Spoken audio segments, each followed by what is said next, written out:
Disempowered to empowered, awakening the inner feminine principle within.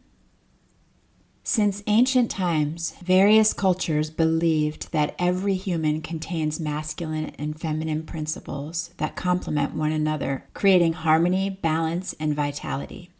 For example, the Tantra lineage of India has Shiva Shakti, ancient Egypt had Ka, Ba, and the Taoist lineage of ancient China heralds the well-known symbol of the yin-yang to encapsulate the sentiment.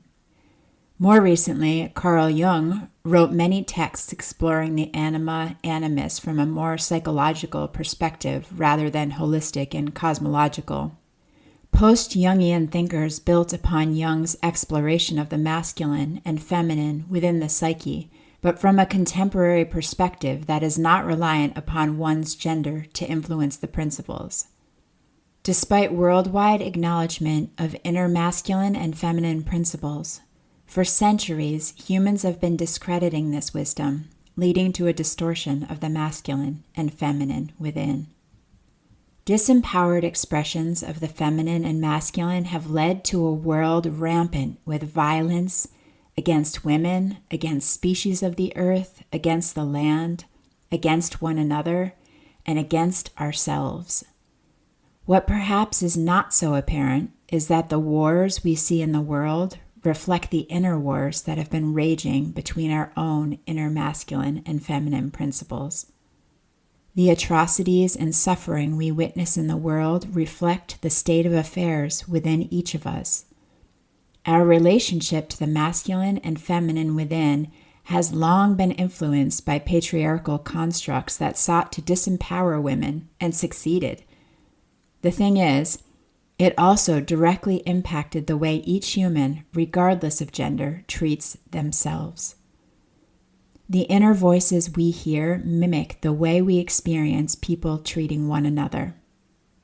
One way to end this disempowering cycle is to embark upon a transformational journey of raw honesty and gentleness to discover the ways our inner masculine and feminine principles have become distorted.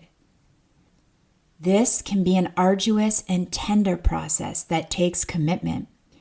We currently live in a world where the beliefs of the status quo about what equals an empowered masculine quality and an empowered feminine quality are a far cry from the truth.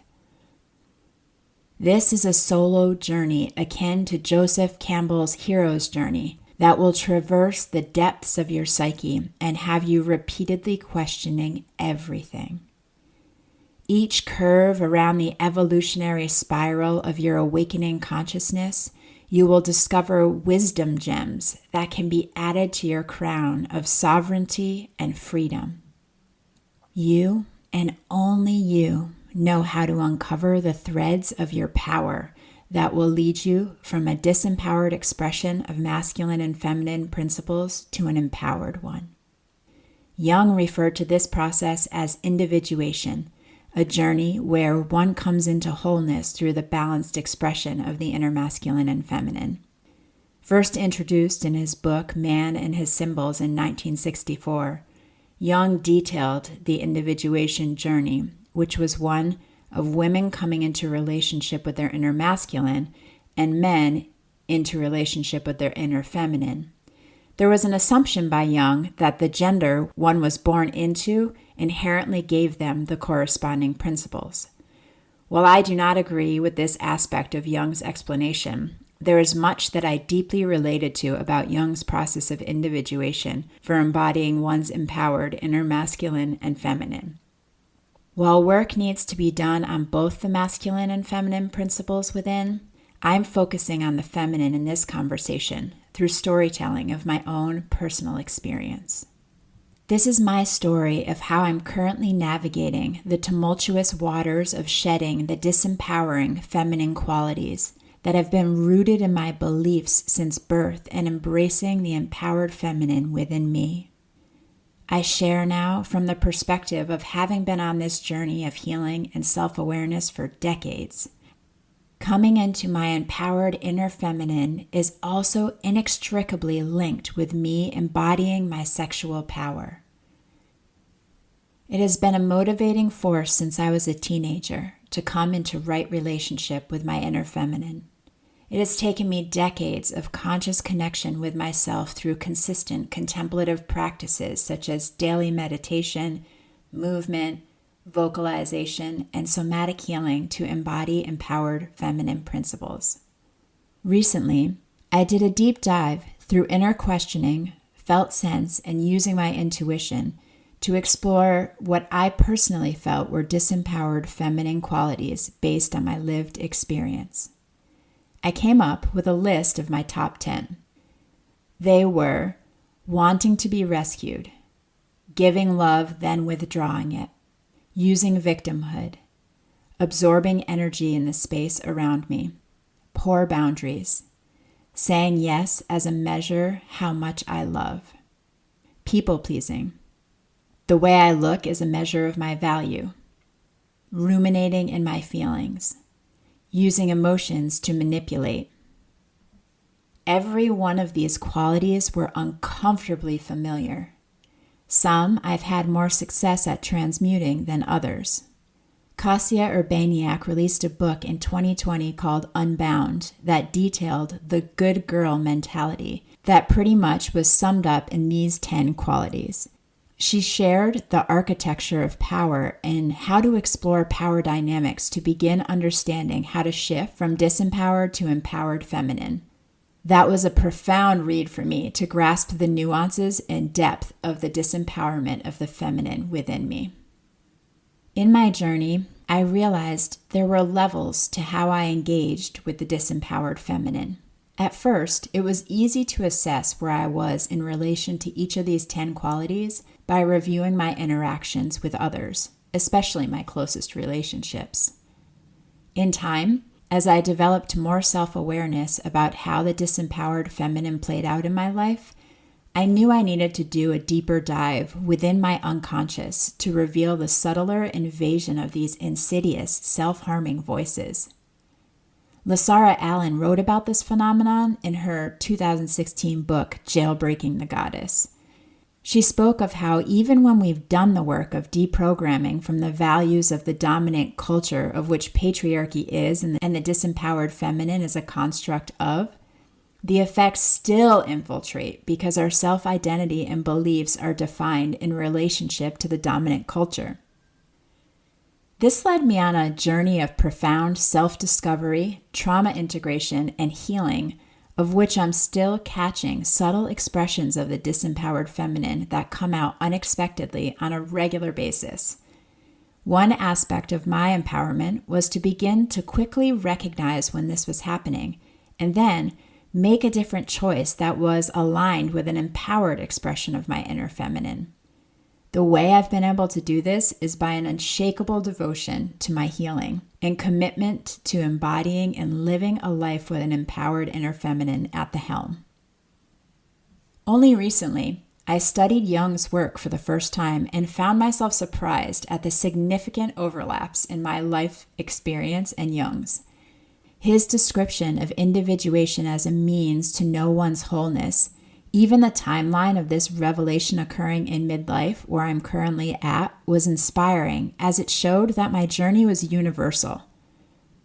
In 1916, Jung developed the theory of the collective unconscious in the book The Psychology of the Unconscious, which stated the collective unconscious was a deeper layer of the psyche that contains inherited patterns of psychological experiences shared by all humans. This led to the development of archetypes.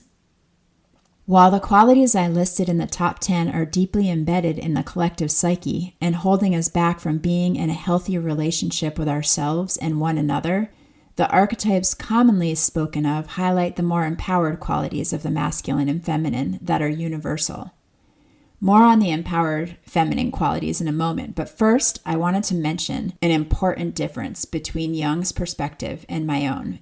And that is the association Jung made between gender and feminine masculine qualities. Just like I did a top 10 list of disempowered feminine qualities within myself, I also contemplated what I thought were my top 10 empowered feminine qualities. They were being anchored in the heart's wisdom, embracing emotions and allowing them to flow, being infinitely receptive, creating beauty, intuitive, connected to the mystical and liminal, radiant, life-giving, nourishing, and generous, gentle, fierce, and elemental, and surrendering. While these qualities came from contemplating my lived experience with the inner feminine, there were significant overlaps with my contemporaries, all the way back to the ancient lineages. This indicates the universal essence of the empowered feminine that resides within our psyches. It is the basis of the archetypes popularized by Jung, such as the queen, the mystic, the wild woman, and the mother. One of the most powerful portals for me of transitioning out of my disempowered feminine and into my empowered feminine began with the conscious conception of my firstborn child, followed by a sacred pregnancy pilgrimage that culminated in me giving birth to him in the warm waters of the Atlantic Ocean. Not only was this a powerful initiation that's shared by all female-born mammals that decide to give birth, that in and of itself was awe-inspiring. It was also an experience for me where I learned how to listen to my body and trust deeply in my intuition. It has remained one of the experiences of deepest surrender for me that led to an ecstatic birth. Just in the experience of my labor and giving birth, I fully embodied all the feminine qualities listed in the top 10 for the first time. I was forever changed specifically because I now had an experiential understanding of what it felt like to embody the empowered feminine. As a side note, I have a talk that shares the complete story from conscious conception through birth if you're inspired to hear the details. I'll put that in the notes below. Now that I had a template for what it felt like in my body to be these qualities, I devoted myself to recreating circumstances where I could fortify my knowing of this embodiment. Some of the qualities came more naturally to me than others. There were 3 in particular that were quite challenging for me to embody. For example, allowing my emotions to flow without hindering them or wanting to make meaning out of them was hard. I learned as a child to suppress my emotions and pretend I was okay, that everything was okay, when inside I was screaming. At a very young age, I detached from the wide emotional bandwidth I had to one that was quite narrow. I basically appeared happy all the time as a coping mechanism to avoid the painful reality of what was occurring in some aspects of my life. To begin unlocking my emotional expression, I created a specific practice to be present with the sensations in my body as messengers of emotions that were arising or already present that I was unaware of. I would sit and breathe into the places of tension or pain and allow my breath to soften any discomfort. This would begin freeing any unexpressed emotions I was afraid to feel or conditioned not to feel. I sometimes accompanied my breath with movement that was intuitive and improvised to help facilitate emotional expression. I've been doing this practice on a daily basis for the past 15 years. I also have a practice for ever deepening my capacity to surrender. At the heart of my life's purpose is to leave this body having loved as vastly and wildly and freely as I could.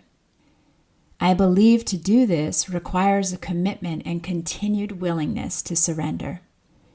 Surrendering can be incredibly uncomfortable as it requires meeting fear again and again and again.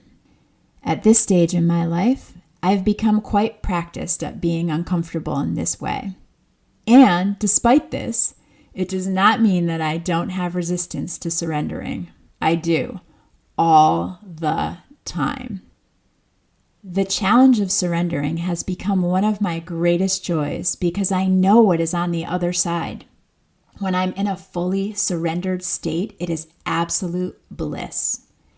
It is a dissolving of the self that reminds me of the essence of the truth of who I am in such an unmistakable way. My experiences of profound surrender have strengthened my resolve in my goodness, in me being an expression of the divine, and in the immense power to move creative energy through me and into form. After the birth of my first child, I delved into womb healing rituals that were an amalgamation of ancient goddess wisdom traditions and my intuition. These rituals allowed me to deepen my connection with the womb as an energetic portal for tapping into the empowered inner feminine. An important and empowering step for me in embodying my sexual power and my empowered inner feminine was to learn about my body as the magical vessel it is. This was done through reading many texts, some modern and some translations of ancient texts. Learning first through words and then through embodiment practices and rituals was an essential part of my shedding the disempowered inner feminine. Reading the history gave me more context for how the feminine was revered before patriarchy, as well as the nuances of why there was a desire to suppress feminine power to begin with. Then, implementing practices that were done by women ages ago who never lost touch with their empowered feminine. On the contrary, they were the wisdom keepers of this knowledge through their embodiment. One of these practices was Tantra. You may think of Tantra as a sexual exploration with a partner that leads to increased connectivity between partners. While this is true, it is only a small slice of the art of Tantra. I've been a devotee and practitioner of ancient Taoist practices of Tantra since just before the conception of my firstborn in 2008. Tantra is a practice of sensing the subtle movement of sexual creative energy that flows within all of us. Conscious movement of this energy can be used to heal your body, increase vitality, and magnify creativity and creative expression. It is a way to feel fully present and integrated as a soul in a body. I love this practice. It has been one of the most powerful gifts for tapping into my empowered feminine. And at the heart of Tantra lies the balance of the masculine and feminine principles within ourselves. It is a practice for coming into our power through harmonic union with our embodied inner masculine and inner feminine. In conclusion, we live in a world where the norm is being in a disempowered relationship with our inner masculine and feminine principles. This is not the way it always was. Through turning my attention inward, I've cultivated an awareness of how I relate from the empowered feminine as well as from the disempowered feminine. From this awareness, I have chosen practices and rituals, some from intuition and some from ancient wisdom traditions, to gain an experiential understanding of embodying an empowered inner feminine. This has led to a life of vitality, inspiration, magic, creating the seemingly impossible, and love. I believe being in the disempowered expressions of the masculine and feminine are at the root of many diseases and chronic conditions. I also believe these states contribute to an immense amount of suffering on a personal and global scale. It seems so simple in a way to shift from the top 10 disempowered list to the top 10 empowered list. However, while it is simple, it's not necessarily easy. It is an ongoing practice that requires commitment and devotion to living your best life by knowing the truth of who you are